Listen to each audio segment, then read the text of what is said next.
चल दोस्तों, आज की इस वीडियो में हम क्लास 10 के संस्कृत के जो आपका आता है निबंध ना, उसको संस्कृत में निबंध कैसे लिखना है इसको एकदम ट्विकली आपको बताऊंगा। देखो, कई बच्चे का कमेंट आ रहा था कि सर निबंध जो है ना 7 नंबर के पूछते हैं और हमें संस्कृत तो साफ आती नहीं है, तो आप कुछ ऐसा वीडियो बनाइए जिसमें हमें संस्कृत नहीं आती है फिर भी हम उसका निबंध पूरा लिख ले। देखो, वो आपको संस्कृत कुछ बुझेबे नहीं करता है फिर भी आप निबंध लिख लीजिएगा, बशर्ते 1 से 2 बात हमारा ध्यान कर लीजिएगा तब। इसलिए इस वीडियो को शुरू से अंत तक देखिए, क्योंकि आपके लिए बहुत ट्रिक ढूंढा जा रहा है ताकि आप एग्जाम में अच्छे से अच्छे नंबर ला सके। आपको संस्कृत ही भी नहीं करता है और संस्कृत में निबंध लिखने के लिए करीबन से करीबन 7 नंबर का देता है, तो अब आप कैसे वहां पर सातों नंबर उठा सकते हैं। तो हमारा 1 से 2 आप काम करिएगा, आपको निबंध में पूरा नंबर मिलेगा। बस 1 से 2 काम। देखो, आपको संस्कृत कुछ नहीं आती है, आपको मान लो कि निबंध दिया व्यायाम पर, हिमालय पर, गंगा पर, परोपकार या होली पर, किसी एक पर आपको निबंध लिखना है। आपके एग्जाम में जो ये निबंध दिया रहेगा ना, बोलता है कि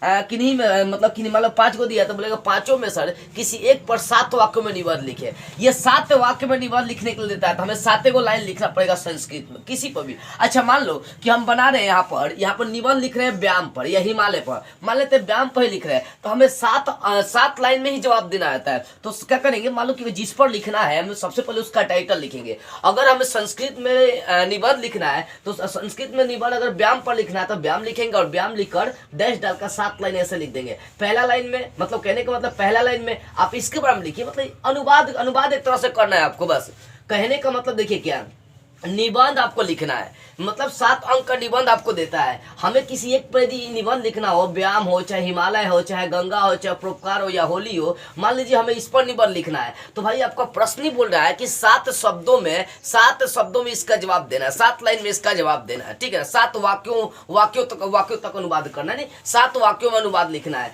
तो क्या करेंगे, व्यायाम लिख देंगे और इसे 7 लाइन लिख देंगे। ऐसे क्या करेंगे, 7 लाइन लिखेंगे। अब किसके बारे में लिखेंगे, तो व्यायाम के बारे में लिखेंगे। अब देखो बुआ, मान लो कि व्यायाम है तो लिखिएगा हम व्यायाम करते हैं। अब एक चीज समझिए, यहाँ पर एक चीज समझिए, जहां 2 ही बूंदा लग जाएगा ना उसको विसर्ग कही जाती है। किसी भी चीज को संस्कृत बनाता कौन है, तो विसर्ग और हलंत। देखो, मान लो कि अगर यहाँ पर लिखते हैं हम अकस्मात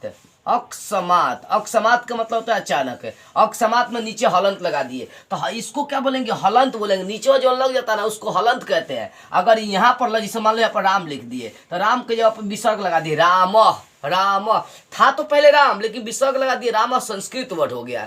तो समझिए, नीचे हलंत लगा दिए। तो यहाँ पर संस्कृत में मेन 2 चीज आपको ध्यान देना है, विसर्ग हलंत। क्या ध्यान देना है, विसर्ग हलंत। किसी भी चीज को यदि संस्कृत बनाना चाहते हैं तो या तो उसमें विसर्ग लगा दीजिए ना तो हलंत बना दीजिए, ठीक है ना। जैसे राम और श्याम को आपको संस्कृत बनाना है तो राम च श्याम च का मतलब और होता है। तो बस 2 चीज याद रखिएगा, विसर्ग और नीचे से हलंत, ये संस्कृत का निशानी होता है। और जिसका भी आपको अनुवाद लिखना हो ना उसके अंत में या तो आप अस्थि डालिए नहीं तो आसित डालिए। क्यों, क्योंकि अस्थि का मतलब होता है, आसित का मतलब होता था। अच्छा, मान लेते हैं यहाँ पर हमें व्यायाम पर निबंध लिखना है, 7 वाक्यों में हमें निबंध लिखना है, ठीक है ना। तो हम क्या करेंगे, व्यायाम लिखकर हेडिंग डाल देंगे और 7 वाक्य ऐसे लिख देंगे हम, 7 वाक्य में लिखना था। अब पहले वाक्य में आपको क्या लिखना है, पहले वाक्य में इसी के बारे में लिखेंगे कि हम व्यायाम करते हैं।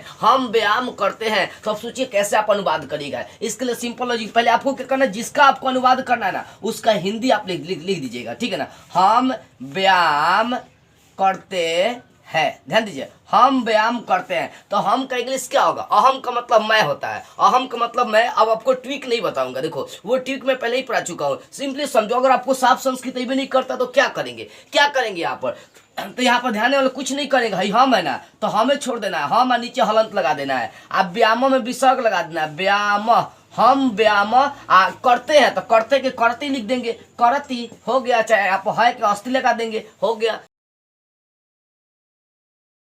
अच्छा सोचिए, छोड़ के आने से अच्छा है कि उसको सुंदर राइटिंग में लिख देंगे तो एग्जाम में नंबर नहीं मिलेगा। एग्जामिनर कुछ ना कुछ जरूर नंबर आपको देगा, कुछ क्या आपको ज्यादा से ज्यादा नंबर देगा, कहीं एग्जामिनर छोड़ा नहीं भाई सुंदर से लिखे हैं। देखो, मेरे कहने का मतलब है, अगर व्यायाम पर हमें निबंध लिखना है 7 वाक्यों में, तो भाई हम व्यायाम हेडिंग डाल देंगे और 7 गो ऐसे लाइन लिखेंगे। पहले लाइन में अगर मान लो पहले लाइन में हमें लिखना है व्यायाम के बारे में, तो लिखेंगे हम व्यायाम करते हैं, हमें व्यायाम करनी चाहिए, व्यायाम करने से हमें बीमारी नहीं होता है। तो 7 गो इसे हिंदी लिखकर और उसका आप क्या करिए, संस्कृत अनुवाद कर लीजिए। और जिसका संस्कृत अनुवाद करिएगा ना उसमें विसर्ग हलंत प्रयोग करिएगा और साथ में अस्थि या आसित प्रयोग करिएगा। किसी एक कहीं इसमें प्रयोग करना, अस्थि या आसित में। अच्छा, मान लो हम हमें व्यायाम से बीमारी नहीं होती है, यही है ना। ठीक है, यहाँ पर समझो, हम क्या, हम छोड़ दीजिए, हम हलंत लगा दीजिए, व्यायाम का व्यायाम कर दीजिए, व्यायाम, बीमारी के बीमारी छोड़ दीजिए, बीमारी, इसमें विसर्ग नहीं लगाएंगे, और न का न लिख दीजिए, यहाँ पर है तो यहाँ पर अस्थि लगा दीजिए। ठीक है ना, जहाँ है आएगा वहां पर अस्थि लगा दीजिए, हो गया। हम व्यायाम बीमारी ना असती, हो गया। संस्कृत क्या है, संस्कृत कोनो हार्ड चीज नहीं है बुआ, तो ऐसा ही करना है। अगर 7 वाक्य में लिखना है तो व्यायाम के बारे में अगर निबंध लिखना है तो 7 को हिंदी में लिख लेंगे और उसका संस्कृत में ट्रांजेक्शन कर देंगे। और ट्रांजेक्शन करने के लिए विसर्ग हलंत है अथा, मतलब विसर्ग हलंत अस्थि और आसित का प्रयोग करेंगे, आपका संस्कृत हो जाएगा। सिंपल एकदम दिमाग लगाना है। तो इस तरह से आप करेंगे तो 7 लाइन आपको कम से कम किसी निबंध पर लिखना पड़ेगा। अगर हिमालय पर भी लिख रहे हैं तो हिमालय के बारे में 7 लाइन लिखिए और उसका संस्कृत में आप कन्वर्टिंग कर दीजिए। आपको एकदम एग्जामिनर नंबर नहीं देगा, लेकिन हाँ लिखिएगा तो सुंदर ढंग से लिखिएगा, देखने में एग्जामिनर को अच्छा लगे। ऐसे आप लिखिएगा, एग्जामिनर बोलेगा कि हाँ बोले कि एकदम अच्छा से सजा कर लिखा है। तो इससे आपको करना होगा। अगर आप ये कर लेंगे तो आपको एग्जाम में 7 नंबर कोई रोक नहीं सकता। सोचिए आप, एग्जाम में क्वेश्चन छोड़ के आने से अच्छा है ना, लड़का सबको याद होगा संस्कृत में निबंध, सिंपल लॉजिक इतना अच्छा है। संस्कृत किसी भी चीज को बनाने के लिए विसर्ग हलंत का प्रयोग करो। अगर व्यायाम पर निबंध लिखना चाहे, गंगा पर निबंध लिखना है तो गंगा के बारे में 7 लाइन लिख लो रफ में और उसका संस्कृत कन्वर्ट कर दो। और संस्कृत में कन्वर्ट करने के लिए विसर्ग हलंत अस्थि आसित का प्रयोग करो, जैसे मैं अभी कर रहा था। और उसके बाद क्या करो, लिख दो, हो गया। आपको 7 में 6 नंबर तक कोई रोक नहीं सकता, एग्जामिनर का बाप भी नहीं रुकेगा, लेकिन सुंदर से लिखिएगा।